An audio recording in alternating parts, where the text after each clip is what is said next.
Assalamualaikum warahmatullahi wabarakatuh. Pemirsa kajianmu yang berbahagia, kali ini saya akan berbincang-bincang dengan kedua orang tokoh kita. Saya sangat berbahagia kali ini kehadiran tamu. Yang pertama sahabat saya, Dr. Mahli Zainuddin Tagho, yang baru saja diberi amanah sebagai Ketua Badan Pengurus Lazismu Pimpinan Pusat Muhammadiyah. Apa kabar Pak Mahli? Alhamdulillah sehat. Terima kasih atas silaturahimnya di Magelang. Kemudian yang kedua, tidak asing lagi bagi kita, Pak Tafsir, Ketua Pimpinan Wilayah Muhammadiyah Jawa Tengah. Yang pertama saya tanya ke Pak Mahli, gimana rasanya setelah jadi Ketua Badan Pengurus Lazismu PP Muhammadiyah? Ya, yang pertama saya mengucapkan terima kasih dan bahagia sekali bisa bertemu dengan kawan lama. Beliau ini junior saya, tapi junior yang baik gitu ya. Sekarang ternyata jadi Ketua PDM Magelang ya. Alhamdulillah saya bahagia dan bangga sekali. Menjadi Ketua Badan Pengurus Lazismu ini sesuatu yang sangat berat ya, sangat berat karena harus memanage, mengatur Lazismu se-Indonesia. Ada 1000 lebih kantor Lazismu yang harus kita orkestrasi sedemikian rupa, dan itu membutuhkan energi yang luar biasa ya. Tapi saya berbahagia karena bersama saya ada tim yang sangat kuat, kawan-kawan di Jakarta yang sangat berpengalaman ya, yang tidak diragukan lagi integritasnya, sehingga kita bisa bergerak secara kompak ya, insya Allah ya, walaupun tentu saja ada dinamika. Alhamdulillah, mudah-mudahan dengan nahkoda baru Lazismu menjadi semakin maju dan semakin bermanfaat bagi masyarakat secara luas. Amin. Nah, sekarang itu menurut pantauan Pak Mahli, itu kesadaran khususnya warga Muhammadiyah dan umat Islam secara luas tentang membayar zakat dan seterusnya itu bagaimana? Ya, kesadaran berzakat, infak, sedekah masyarakat Islam Indonesia khususnya warga Muhammadiyah itu sebenarnya sejak dulu sudah tinggi ya. Kita tahu bahwa Muhammadiyah didirikan Kiai Dahlan dengan semangat Al-Ma'un. Itu intinya adalah bagaimana zakat, infak, sedekah bisa fungsional di tengah masyarakat. Nah, hanya sekarang dengan undang-undang zakat itu kemudian harus dilembagakan melalui Lazismu. Nah, di sini tantangannya adalah bagaimana membuat lembaga amil zakat itu memperoleh trust ya dari muzaki sedemikian rupa, dan seiring dengan usaha-usaha perbaikan kelembagaan yang kita lakukan ya, dengan digitalisasi, dengan akuntabilitas, nah maka kepercayaan itu terus meningkat ya, dan itu angkanya sangat signifikan dari tahun ke tahun. Sebuah Kegembiraan ya, ada kemajuan dalam pengelolaan Lazismu. Kalau di Jawa Tengah sendiri gimana Pak Tafsir? Ya, jadi selama ini kultur yang ada itu kan zakat yang lancar baru zakat fitri. Kalau zakat fitri itu orang sak kampung berduyun-duyun, berbondong-bondong itu. Kalau malam takbiran betapa ramainya orang berseliweran untuk menunaikan zakatul fitri atau bahasa populernya zakat fitrah. Tapi belum demikian dengan zakat mal. Zakat mal ini belum sebagaimana yang diharapkan. Tapi itu pun sudah cukup besar yang dapat kita galang. Ini tentu sebuah kesyukuran. Tapi sekali lagi, bagaimana membangun kultur zakat mal sebagaimana kultur zakat fitri ini memang belum seimbang. Dan ini bagian dari tugas Lazismu. Tapi sekali lagi, sekalipun Lazismu sebenarnya belum lama lahir, tapi telah menjadi amunisi yang sedemikian dahsyat untuk dakwah, termasuk bagaimana membiayai dakwah-dakwah di Muhammadiyah, baik untuk internal Muhammadiyah maupun eksternal. Sehingga sekali lagi terima kasih pada Lazismu, baik pusat maupun sampai ke bawah, yang sudah sedemikian kerja keras untuk bagaimana ZIS itu ditunaikan oleh umat Islam. Ya. Sehingga sekarang sudah memperoleh zakat lazismu tidak hanya amanah, kemudian jujur, tapi juga profesional. Profesional artinya standar akuntabilitas yang ditentukan oleh lembaga yang berwenang. Kalau dulu kan modalnya hanya jujur, tapi akuntabilitasnya kan tidak ada standar. Pokoknya ditakmir, dikumpulkan, bagi selesai nol. Nah, sekarang tidak hanya sekedar itu, tapi ada standar profesional yang kualifikasinya dibangun, ditentukan oleh lembaga yang berwenang. Kalau lazismu secara manajemen sudah terbukti dan teruji, ternyata kesadaran berzakat belum juga meningkat, itu kendalanya apa Pak Mali kira-kira? Ya, mungkin pada aspek edukasi ya. Kita harus lebih meningkatkan lagi bahwa filosofi semangat memberi itu adalah sesuatu yang akan kembali kepada kita sendiri ya.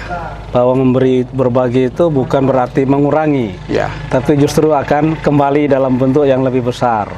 Nah, saya kira edukasi tentang nas, ayat hadis tentang itu perlu kita lebih gencarkan lagi ya. Berarti perlu masifikasi ya, masifikasi. Untuk menanamkan kesadaran berzakat, infak dan seterusnya itu. Nah, saya kira itu menjadi tugas kita bersama untuk menanamkan, menguatkan kesadaran berzakat bahwa itu penting bukan hanya untuk dirinya, tapi juga untuk sesama. Di sementara ini, khususnya di Magelang, mungkin juga di Jawa Tengah dan di Indonesia, ketika penggalangan dana untuk bencana, untuk orang yang terdampak korban tertentu, itu begitu. Tetapi kalau memikirkan tentang masa depan kader itu kurang cepat penggalian dana. Bagaimana Pak Tafsir? Jadi memang mungkin menjadi, kalau kita orang Jawa kulturnya kultur Jawa, kultur welas asih. Jadi orang tego nek ndelok wong loro. Jadi nggak tego nek wong loro terus luka-luka, kemudian suasana sengsara karena bencana alam itu ora tego. Nggak tega gitu. Lah ketidaktegaan inilah yang kemudian memacu untuk mengeluarkan sebagian apa yang dia miliki untuk menolongnya. Tapi beda dengan kader yang segar bugar sehat. Begitu kita menggalang dana untuk sekolah kader, kayaknya beku gitu. Tapi ini mungkin karena menyangkut kultur mental kita. Tidak tega ketika melihat orang susah, melihat orang luka, gitu, melihat orang terkena musibah, bencana itu nggak tega. Sehingga begitu mudahnya kita gerakan untuk menyumbang, sehingga penggalangan dana bencana begitu cepatnya, begitu mudahnya, begitu masifnya. Tapi beda misalnya ini kader mau sekolah, ini kader mau sekolah, butuh biaya, itu tidak mudah sebagaimana galang dana untuk bencana. Sekali lagi langkah ini terkait dengan kultur, karena kultur ya memang tadi edukasi yang terus menerus, bagaimana kultur itu berubah, karena kultur itu kan berubah, dinamis, tidak statis. Oleh karena itu mari kita ubah kultur yang sudah mendarah daging untuk tidak tega melihat orang rekoso, kemudian juga diubah menjadi kultur yang begitu bersemangat ketika ada kader yang memerlukan bantuan untuk sekolah misalnya, untuk jadi kader ulama misalnya, sehingga lalu menjadi seimbang tingkat keterpeduliannya, karena kedua-duanya juga penting. Artinya lazismu terus bergerak dari reaktif ke proaktif. Ya, saya kira kita perlu meningkatkan edukasi masyarakat, khususnya warga Muhammadiyah, agar kedermawanannya itu kedermawanan yang lebih proaktif, tidak sekedar reaktif. Kira-kira sampai muktamar yang akan datang, yang paling urgen apa Pak Mahli yang akan dikerjakan oleh lazismu? Jadi di samping yang konvensional, yang reguler, program-program IKU IKAL yang sudah kita tetapkan, kita ke depan akan memperkuat aspek kalau penghimpunan itu ada istilah digitalisasi filantropi, ya, digitalisasi fundraising, ya, melalui kanal-kanal yang sudah ada. Karena itu ternyata respon generasi milenial itu luar biasa. Jadi ada muzaki baru yang selama ini kurang kita respon, ya. Padahal itu sangat potensial. Kita menganggap yang muzaki itu hanya orang-orang yang sudah mapan secara sosial, pegawai negeri, pegawai swasta. Padahal ada generasi baru yang tidak lagi pada struktur sosial yang seperti itu, yaitu para generasi milenial, profesi-profesi baru yang muncul sedemikian rupa, dan itu akan menjadi sasaran kita ke depannya, ya. Dan untuk itu kita akan melakukan akselerasi, ya. Insya Allah nanti tanggal 10 dan sampai 12 kita akan rakernas di Banten, dan salah satu hal yang ingin kita tingkatkan itu adalah akselerasi, tentu dengan satu tema besar, yaitu inovasi sosial, ya. Bagaimana program-program itu betul-betul menyentuh persoalan mendasar masyarakat, ada sinergi dengan berbagai pihak, lalu kemudian ada kesinambungannya. Nah, nanti akan ada 5 daerah yang kita seleksi dari Jawa Tengah. Alhamdulillah banyak masuk ini program-program yang menarik, yang kita harapkan nanti bisa diduplikasi ke daerah wilayah yang lain. Saya kasih contoh, di satu daerah itu ada program memberdayakan mantan preman. Kan menarik ini, ya.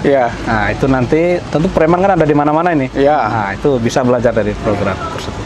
Jadi inovasi sosial, digitalisasi fundraising, nah itu saling terkait. Kira begitu. Oke, mudah-mudahan nanti bisa berjalan dengan lancar. Artinya memang yang perlu kita gerakkan itu, kalau secara manajemen sudah teruji, berarti kan secara melangit sudah oke. Tetapi membumi itu masih perlu penguatan, butuh kekuatan kultur dan struktur. Nah, gimana itu Pak Tafsir penerapannya di Jawa Tengah? Ya, jadi untuk ke depan kan tadi saya sampaikan di pembukaan, ada 2 yang ingin kita galakkan. Ya, ini apa namanya, masifikasi pendidikan kader ulama. Itu. Yang kedua, membangun tahun untuk membantu mereka yang lemah, baik perserikatan, perorangan atau warga, kemudian amal usaha. Dari dana tahun yang ada bisa menolong mereka yang masih lemah. Kemudian yang ini, dan saya kira ini secara konvensionalnya sudah berjalan seperti ini, tapi akan kita sistematisir yang lebih profesional, lebih terstruktur, lebih sistematis. Yang kedua, pendidikan kader ulama. Karena kita tahu Muhammadiyah sadar betapa kurangnya ulama, dan itu sudah direspon dengan berdirinya sedemikian banyak pondok pesantren, tapi masih kekurangan SDM, kekurangan ustadz, kekurangan pengasuh, kekurangan kiai. Nah, ini kita coba solusi membangun pusat-pusat pendidikan kader ulama. Nah, sebagian dana ZIS yang kita peroleh, insya Allah ke depan untuk Jawa Tengah adalah untuk membiayai pendidikan kader ulama. Sehingga kan mudah-mudahan kita tidak kekurangan lagi kader ulama. Karena Muhammadiyah adalah ormas Islam. Muhammadiyah harus ingat, Muhammad itu ormas Islam. Karena ormas Islam pasti nggak mungkin tidak harus ada kader ulama. Harus ada orang yang menekuni tafakufiddin. Persoalannya siapa yang tafakufiddin? Tidak hanya butuh SDM, tapi juga butuh pembiayaan. Dari mana? Salah satunya adalah lazisme. Maka ini menjadi perhatian besar di Jawa Tengah. Bagaimana mendirikan pusat-pusat pendidikan kader ulama. Saya kira ini gagasan cemerlang untuk ke depan bagi menyiapkan kader-kader persyarikatan yang khususnya fokus pada tafakuh fiddin. Nah, mudah-mudahan ini menjadi kesadaran dan kesadaran seluruh warga Muhammadiyah, lebih-lebih pimpinan. Nah, kalau para pimpinan persyarikatan semua tingkatan itu memberi teladan dalam filantropi proaktif tadi yang berwawasan ke depan, nah insya Allah gagasan atau harapan kita sekalian tentang menyiapkan kader-kader yang fokus pada tafakuh fiddin itu akan menemukan jalan yang terang. Terakhir, Pak Mahli, mohon menyampaikan pesan-pesan untuk seluruh warga Muhammadiyah di Indonesia terkait dengan kemajuan lazisme. Para warga perserikatan seluruh Indonesia, khususnya para amin lazismu, alhamdulillah kita terus bergerak, kepercayaan masyarakat makin tinggi, tetapi kita harus sadari sepenuhnya bahwa tantangan kompetitor kita juga makin berat Nah, maka kita berpastabikul khairat untuk meraih kepercayaan masyarakat itu, dan dengan akuntabilitas, profesionalitas yang selalu kita jaga, kita akan memperoleh kepercayaan itu. Muhammadiyah sudah 1 abad lebih, dan kita akan berkembang, berjaya lebih lagi di masa-masa yang akan datang. Satu lagi, jangan lupa bergembira. Capek sih capek tapi Muhammadiyah itu adalah berkemajuan dan menggembirakan. Oke, terima kasih Pak Mahli. Pak Tafsir, sedikit saja. Kepada warga Muhammadiyah, lahirnya lazismu jangan jadi beban. Karena lazismu justru mempermudah Bapak Ibu semuanya menyalurkan kewajibannya. Karena zakat bukan kewajibannya lazismu. Zakat kewajiban seorang muslim oleh Allah yang harus disalurkan. Kemana menyalurkan? Lewatnya lazismu. Maka berterima kasihlah kepada lazismu, karena dengan lazismu kita bisa menyalurkan kewajiban kita menjadi mudah, amanah, dan profesional. Terima kasih. Oke, terima kasih. Saya kira yang terakhir ini semuanya sangat jelas, baik dari Pak Tafsir maupun Pak Mahli. Lazismu bukan menyulitkan, tetapi memudahkan menjalankan kewajiban terkait dengan harta bagi seluruh umat Islam. Percayakan filantropi Anda, baik zakat, infak, sedekah, wakaf, dan lain-lain melalui lazismu yang terdekat. Demikian perbincangan kita pada kali ini, mudah-mudahan bermanfaat bagi kita sekalian. Terus berfilantropi proaktif, bukan reaktif. Billahi taufik wal hidayah, nasrun minallah wa fathun qarib. Assalamualaikum warahmatullahi wabarakatuh. Waalaikumsalam warahmatullahi wabarakatuh.